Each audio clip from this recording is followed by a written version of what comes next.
PKP yang berjudul Satulah Indonesia. Iya, Bapak Ibu Saudara-saudara jemaat Tuhan, kita akan masuk dalam pelayanan firman Tuhan. Mari sebelumnya kita siapkan hati dan pikiran kita naikkan doa. Kita berdoa. Bapa di sorga, dalam Yesus Tuhan kami, di minggu ke-11 sesudah Pentakosta ini, kami datang merendahkan hati dan seluruh hidup kami di bawah kaki-Mu. Kami semua mau dikuatkan, diteguhkan melalui firman yang akan kami baca dengan renungkan, supaya firman ini menguatkan, memampukan kami menghadapi segala banyak pergumulan, tantangan yang kami hadapi. Kami percaya firman-Mu dan Roh-Mu yang kudus akan membimbing, menyertai kami, menuntun kami melewati berbagai hal yang Tuhan percayakan di tengah bangsa dan negara Indonesia yang kami cintai ini. Berfirmanlah atas kami ya Tuhan, kami siap untuk mendengar. Dalam nama Tuhan Yesus kami sudah berdoa. Amin. Iya, Bapak Ibu yang Tuhan Yesus kasihi, mari kita siapkan bacaan kita untuk minggu pagi ini, 16 Agustus 2020. Bacaan kita terambil dari Perjanjian Baru, Kisah Para Rasul 28 ayat 17 sampai 29. Perjanjian Baru Kisah Para Rasul 28 ayatnya yang ke-17 sampai yang ke-29. Kalau Bapak Ibu sudah menemukan bahan bacaan kita, mari kita bersama-sama akan membaca merenungkan firman Tuhan. Saya undang kita semua bangkit berdiri untuk mendengarkan firman Tuhan dari Alkitab. Bacaan Alkitab hari ini terambil dari Perjanjian Baru, Kisah Para Rasul 28 ayat 17 sampai 29 yang menyatakan pembicaraan dengan orang Yahudi di Roma. 3 hari kemudian Paulus memanggil orang-orang terkemuka bangsa Yahudi. Dan setelah mereka berkumpul, Paulus berkata, "Saudara-saudara, meskipun aku tidak berbuat kesalahan terhadap bangsa kita atau terhadap adat istiadat nenek moyang kita, namun aku ditangkap di Yerusalem dan diserahkan kepada orang-orang Roma. Setelah aku diperiksa, mereka bermaksud melepaskan aku karena tidak terdapat suatu kesalahan pun padaku yang setimpal dengan hukuman mati. Akan tetapi orang-orang Yahudi menentangnya, dan karena itu terpaksalah aku naik banding kepada Kaisar, tetapi bukan dengan maksud untuk mengadukan bangsaku. Itulah sebabnya aku meminta supaya aku melihat kamu dan berbicara dengan kamu, sebab justru karena pengharapan Israel lah aku diikat dengan belenggu ini." Akan tetapi mereka berkata kepadanya, "Kami tidak menerima surat-surat dari Yudea tentang engkau, dan juga tidak seorang pun dari saudara-saudara kita datang memberitakan apa-apa yang jahat mengenai engkau. Tetapi kami ingin mendengar dari engkau bagaimana pikiranmu, sebab tentang mazhab ini kami tahu bahwa di mana-mana pun ia mendapat perlawanan." Lalu mereka menentukan suatu hari untuk Paulus. Pada hari yang ditentukan itu datanglah mereka dalam jumlah besar di tempat tumpangannya. Ia menerangkan dan memberi kesaksian kepada mereka tentang kerajaan Allah, dan berdasarkan hukum Musa dan kitab para nabi, ia berusaha meyakinkan mereka tentang Yesus. Hal ini berlangsung dari pagi sampai sore. Ada yang dapat diyakinkan oleh perkataannya, ada yang tetap tidak percaya. Maka bubarlah pertemuan itu dengan tidak ada kesesuaian di antara mereka. Tetapi Paulus masih mengatakan perkataan yang satu ini, "Tepatlah firman yang disampaikan Roh Kudus kepada nenek moyang kita dengan perantara Nabi Yesaya. Pergilah kepada bangsa ini dan katakanlah, kamu akan mendengar dan mendengar, namun tidak mengerti. Kamu akan melihat dan melihat, namun tidak menanggap. Sebab hati bangsa ini telah menebal, dan telinganya berat mendengar, dan tangannya melekat tertutup, supaya jangan mereka melihat dengan matanya, dan mendengar dengan telinganya, dan mengerti dengan hatinya, lalu berbalik sehingga aku menyembuhkan mereka."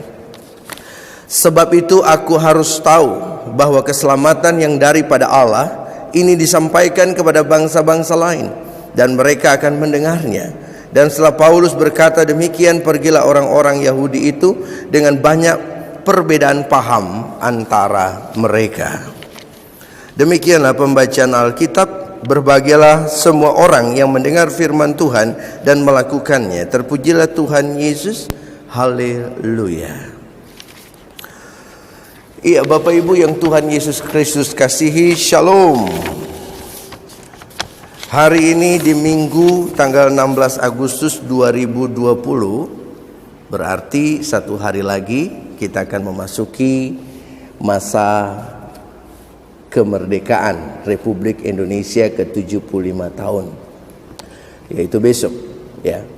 Nah, kalau kita renungkan Bapak Ibu, di tengah bangsa Indonesia yang merdeka sudah 75 tahun ini, ya, bagaimana kita hidup menikmati alamnya, bagaimana kita menyampaikan ide-ide kita secara demokratis, bagaimana kita hidup bahagia, bebas untuk berbuat, bertindak sesuai dengan aturan dan norma yang berlaku.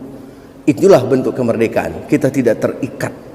Tetapi pertanyaannya, apakah di negara Indonesia yang 75 tahun sudah merdeka ini, kita tidak mengalami tantangan, hambatan atau pergumulan?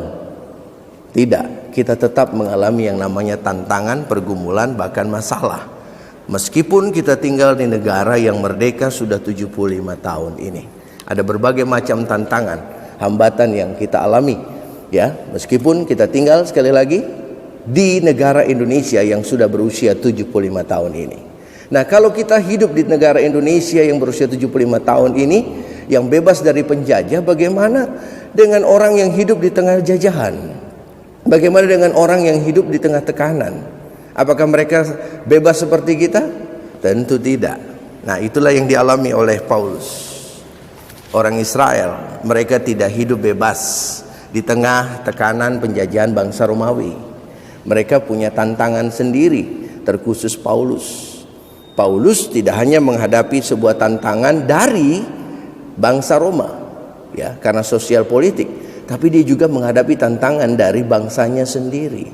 Nah, dalam konteks bacaan kita ini, Paulus lagi menghadapi sebuah proses, ya, proses untuk masuk dalam pengadilan di kota Roma. Sedikit informasi mengenai Paulus. Paulus ini lahir di Tarsus. Tarsus itu Turki sekarang. Lalu kemudian dia besar di Yerusalem.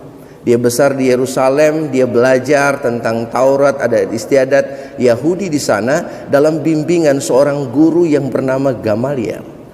Beliau guru yang luar biasa, berpengaruh di antara Farisi, Saduki dan juga golongan lainnya. Sangat berpengaruh. Bahkan Gamaliel ini gurunya Rabi ini, gurunya Paulus, adalah orang yang memberikan banyak sumbangsih terhadap tata cara, aturan-aturan kehidupan orang-orang Yahudi.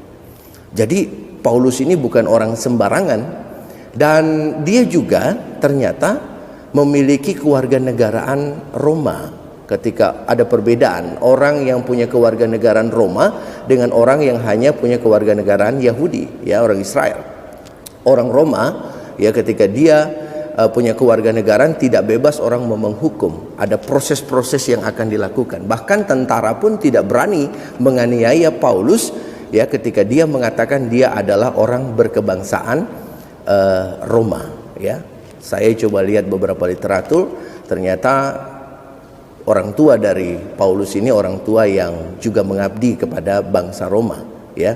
Dia mungkin punya pengaruh yang baik di sana sehingga dia mendapatkan hak kewarganegaraan, karena tidak semua orang bisa menjadi warga negara. Nah, di tengah situasi seperti itu, Paulus dia lagi diperhadapkan dengan proses bandingnya dia, ya. Dari Yerusalem dia ditangkap, dia naik banding ke Kaisarea, ya. Dia naik banding lagi menuju ke Roma. Nah, di sini dia berproses, Bapak Ibu. Dan dalam catatannya di ayatnya yang ke-17 sampai ayatnya yang ke-29, dia ingin memberikan penjelasan, ya, karena dia tidak ditemukan bersalah oleh kaisar. Dia tidak ditemukan bersalah oleh para pemimpin-pemimpin yang mengadili dia, ya. Tetapi dia dituntut bersalah oleh orang-orang Yahudi sendiri. Apa yang dianggap kesalahan Paulus sehingga orang Yahudi itu murka? Karena bicara pengajarannya, karena bicara apa yang dia sampaikan. Di ayat 22 coba kita lihat. Tetapi kami ingin mendengar dari engkau bagaimana pikiranmu, sebab tentang mazhab ini kami tahu bahwa di mana-mana pun ia mendapat perlawanan. Mazhab, pengajaran Paulus itu yang menjadi masalah. Apa pengajaran Paulus? Dia memberitakan Yesus yang mati, yang bangkit. Bahkan Yesus dikatakan adalah Mesias. Nah, ketika dia katakan Mesias yang mati, yang disalib, mati dan bangkit, orang Israel tidak suka. Yang membuat murka orang Israel itu ada dua sebenarnya. Yang pertama mengatakan Mesias itu, ya, dia mati disalib. Padahal konsep Mesias bagi orang Israel, Mesias itu seorang raja yang akan menyelamatkan mereka, yang akan membebaskan mereka dari penjajahan Roma, ya, ikatan-ikatan belenggu, penderitaan mereka. Mesias itu akan datang membebaskan mereka. Tapi Paulus membawa konsep yang lain. Mesias itu mati, lalu kemudian dia bangkit untuk membebaskan manusia dari dosa, ya. Lalu kemudian yang kedua yang membuat mereka murka, bahwa Tuhan menyelamatkan, ya, bangsa-bangsa lain. Padahal orang Israel merasa bahwa merekalah umat Allah dan merekalah yang layak untuk diselamatkan. Nah, ini yang menjadikan ada satu proses yang luar biasa, kebencian terhadap Paulus dalam pemberitaannya. Dan memang Paulus dia ditugaskan untuk memberitakan tentang Injil kepada orang-orang non-Yahudi, ya. Karena dia punya hal-hal yang baik yang dianggap mampu bisa untuk melakukan hal demikian. Karena di dalamnya ada pengutusan Tuhan bagi dia. Nah, Bapak Ibu yang dikasihi Tuhan, ketika melihat pengalaman Paulus, bagaimana dia mempertanggungjawabkan, ya, dia ingin menyatakan yang benar, ya, di kota Roma kepada orang-orang Yahudi, pemimpin-pemimpin Yahudi yang ada di sana. Dia minta waktu, dipanggil mereka semua. Ketika mereka dipanggil, mereka mau menyiapkan waktu supaya Paulus bisa menjelaskan. Karena Paulus tidak ditemukan bersalah. Di ayat 17 Paulus dikatakan tidak ditemukan kesalahan. 3 hari kemudian Paulus memanggil orang-orang terkemuka bangsa Yahudi. Dan setelah mereka berkumpul, Paulus berkata, saudara-saudara, meskipun aku tidak berbuat kesalahan terhadap bangsa kita atau terhadap adat istiadat nenek moyang kita, namun aku ditangkap di Yerusalem dan diserahkan kepada orang-orang Roma. Jadi Paulus tidak ditemukan kesalahannya. Bahkan orang-orang yang ada, orang-orang Yahudi yang ada di kota Roma juga tidak mendengar tentang kesalahan Paulus. Coba kita lihat 21. Akan tetapi mereka berkata kepadanya, kami tidak menerima surat-surat dari Yudea tentang engkau, dan juga tidak seorang pun dari saudara-saudara kita datang memberitakan apa-apa yang jahat mengenai engkau. Jadi sebenarnya Paulus bersih di mata orang Roma, bersih di mata orang Yahudi yang ada di Roma.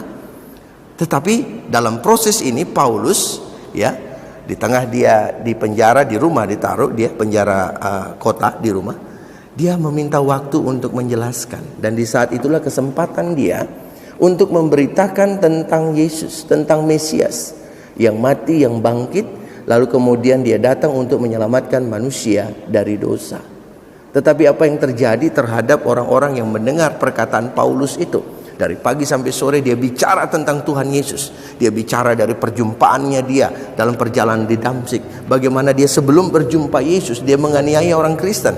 Lalu kemudian, ya, dia berjumpa Tuhan Yesus dalam perjalanan menuju Damsyik.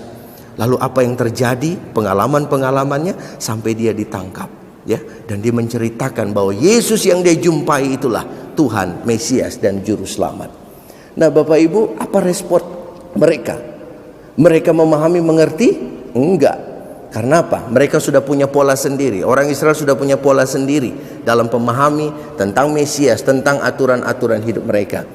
Tetapi Paulus tetap menyampaikan. Bahkan dia mau mengatakan dan melihat. Ternyata refleksi firman yang disampaikan oleh Nabi Yesaya itu benar. Bahwa mereka meskipun mendengar tapi tidak melihat, ya. Mendengar tapi tidak mengerti, ya. Melihat tapi tidak memahami. Jadi apa yang menjadi catatan yang dilakukan oleh Paulus? Sudah melakukan hal yang tepat. Pertama, dia tidak melakukan kesalahan, tapi dia dipenjara. Dan di tengah semua proses yang terjadi, dia berusaha menjelaskan tentang Kristus dalam kehidupan orang-orang yang dia jumpai. Tapi coba lihat apa yang terjadi pada orang-orang yang demikian, yang dimana Paulus menjelaskan. Orang-orang Yahudi, mereka berbantah, mereka tidak memahami, bahkan mereka mengeraskan hati dan pergi meninggalkan Paulus tanpa ada nilai apapun. Nah, Bapak Ibu yang dikasihi Tuhan, kita mau belajar untuk melihat dari dua hal. Yang pertama dari Paulus. Bagaimana Paulus bersikap di tengah keterikatannya, ya, bahwa dia tetap memberitakan tentang Yesus. Dia tetap ada untuk Tuhan dan menyampaikan kabar tentang Yesus yang mati, yang bangkit. Dan ingat, dia tidak ditemukan kesalahan ketika dia di penjara. Tetapi dia tetap memberitakan Yesus. Dia hanya membela dirinya. Membela diri bukan untuk menyatakan kesombongan atau menjatuhkan bangsanya, tidak. Tapi dia menyatakan pembelaannya bahwa dia tidak melakukan kesalahan. Saya hanya memberitakan Yesus. Kalau dari sisi orang Yahudi, orang Roma, dia tidak ditemukan kesalahan. Memberitakan Yesus pada waktu itu, ya, pada dasarnya tidak menyebabkan kehancuran, ya, pertentangan dalam orang Roma. Nanti ketika Kaisar Nero baru, tetapi pada waktu itu belum, ya. Nah, catatannya Bapak Ibu, dia tetap memberitakan Yesus. Bahwa yang pertama, dia tetap meskipun dibelenggu, diikat, nama Yesus tidak bisa terikat. Yesus tetap bisa diberitakan, Yesus tetap disampaikan, Yesus tetap dialami, ya. Dia tetap alami dan dia tetap beritakan itu tanpa ada hal apapun yang bisa menghalangi pemberitaannya. Bahkan kepada orang Yahudi dia tetap beritakan meskipun mereka mengeraskan hati, ya. Yang kedua, kita belajar dari orang-orang Yahudi yang mendengar. Dia mendengar Paulus tidak melakukan kesalahan, sedikit pun tidak. Tetapi mereka tetap membiarkan Paulus untuk mengalami hukuman. Yang kedua, ya, dia tahu pemberitaan yang disampaikan oleh Paulus, tapi dia tidak melihat itu sebagai kebenaran. Karena hati mereka sudah tertutup, pikiran mereka sudah tertutup, telinga mereka sudah tidak mau mendengar. Dia hanya memahami apa yang dia terima. Padahal Paulus sudah menjelaskan berkaitan hukum Musa. Dia jelaskan juga tradisi Yahudi. Dan dia juga jelaskan bagaimana pengalaman imannya Paulus sendiri, bahwa Mesias itu adalah Yesus Kristus sendiri. Dan kita lihat dari dua hal ini yang kita mau pelajari untuk kita di tengah pergumulan, di tengah semua proses. Bahwa kita belajar dari Paulus. Ingat Bapak Ibu, bahwa hidup kita di tengah wilayah, di tengah Indonesia yang merdeka ini, kita harus tetap memberitakan Tuhan apapun tantangan hambatan kita. Memberitakan Tuhan mungkin bukan kata-kata. Kalau kata-kata kita ketika bicara di pinggir jalan, bertobatlah, percayalah Tuhan Yesus, mungkin orang akan tangkap kita, dipikir kita orang gila, ya.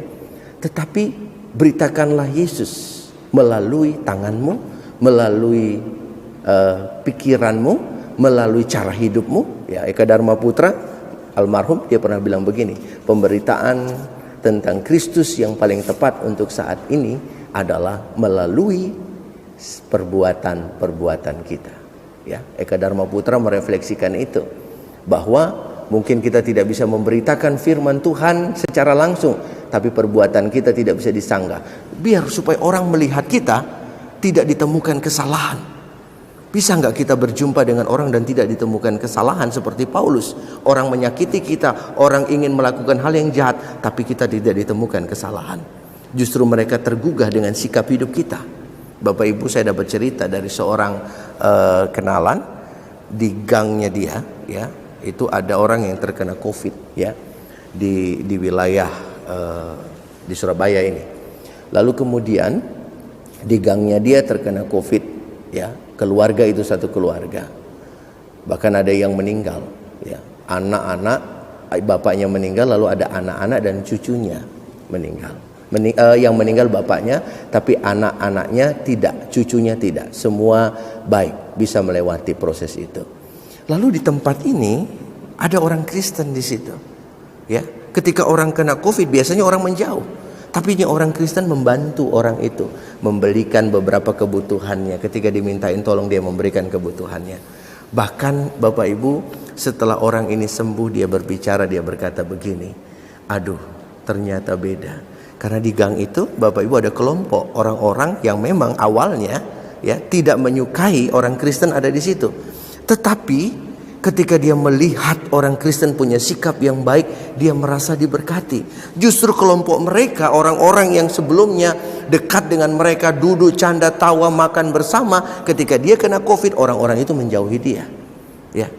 Dan setelah dia sembuh, dia mengetahui mana orang yang punya hati dan mana yang orang penuh hati-hati. Ya. Dan akhirnya Bapak Ibu, sampai saat ini dia membangun komunikasi dengan orang itu. Bahkan dia sampai sekarang berbicara, komunikasi, saling menolong satu dengan yang lain. Dia tergugah karena sikap ya hidup orang percaya. Nah, orang bisa menyalahkan kita, orang bisa mencari kesalahan kita. Tapi ketika kita tidak ditemukan kesalahan, justru kita melakukan sesuatu yang baik, memberitakan Tuhan melalui perbuatan kita, maka itu menunjukkan sebuah proses yang baik. Orang tergugah dan orang mau untuk melihat Tuhan di dalam diri kita. Nah, Bapak Ibu, yang kedua kita belajar tadi dari orang-orang Yahudi itu. Bagaimana orang-orang Yahudi yang sudah mendengar tentang kebenaran mengeraskan hatinya dan juga sombong. Jangan seperti itu kita jemaat Tuhan. Jangan sampai kita ketika mengetahui sebuah kebenaran, kita menutup telinga, mata kita, menutup hidup kita dari sebuah kebenaran. Itu namanya kita angkuh dan sombong, ya. Ketika ada berita kebenaran, ada hal yang baik, kita simak, kita dengarkan, kita atur, kita timbang, dan bagaimana kita menerima sebuah kebenaran itu menjadi catatan kehidupan kita yang baik. Ya, dan memang Bapak Ibu, kadang benar saya sama benar yang sana beda. Tapi benar ketika di dalam Tuhan itu akan mengarahkan kita untuk hidup sesuai dengan kehendak Tuhan. Jangan kita sombong angkuh, Bapak Ibu. Siapapun yang berbicara, kita coba mendengarkan, menyimak, memahami. Ada apa di balik perkataan itu? Saya pernah cerita dengan jemaat saya dulu ya. Tapi saya ingatkan kembali. Satu waktu Bapak Ibu, saya pernah mengalami sakit luka batin yang luar biasa. Ya. Dan pikiran saya, aduh, saya habisin aja nih orang. Ya, saya sakit hati. Bagaimana cara melukai dia? Bagaimana cara menghancurkan dia? Kebencian itu luar biasa. Lalu Bapak Ibu, ada seorang anak kecil datang ke saya.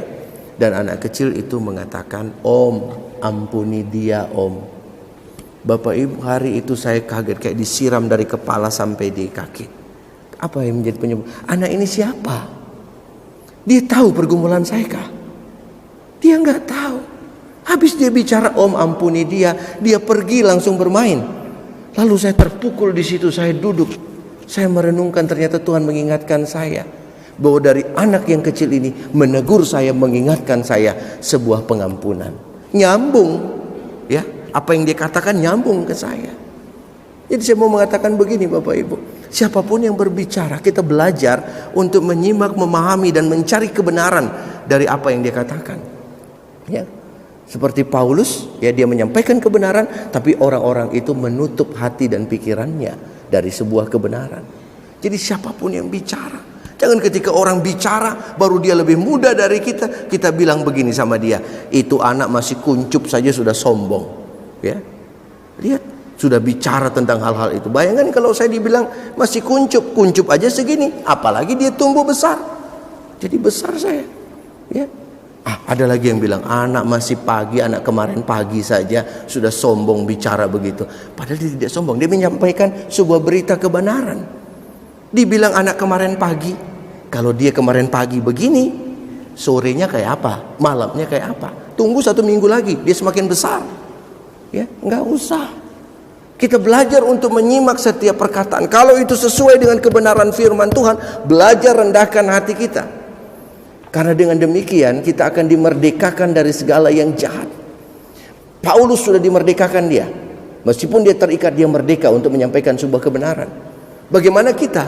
Kalau kita mau dibebaskan dari segala yang jahat, ya, kesombongan, keangkuh, belajar untuk rendah hati dan menerima sebuah kebenaran. Siapapun yang bicara tentang firman, belajar untuk menerima kebenaran itu.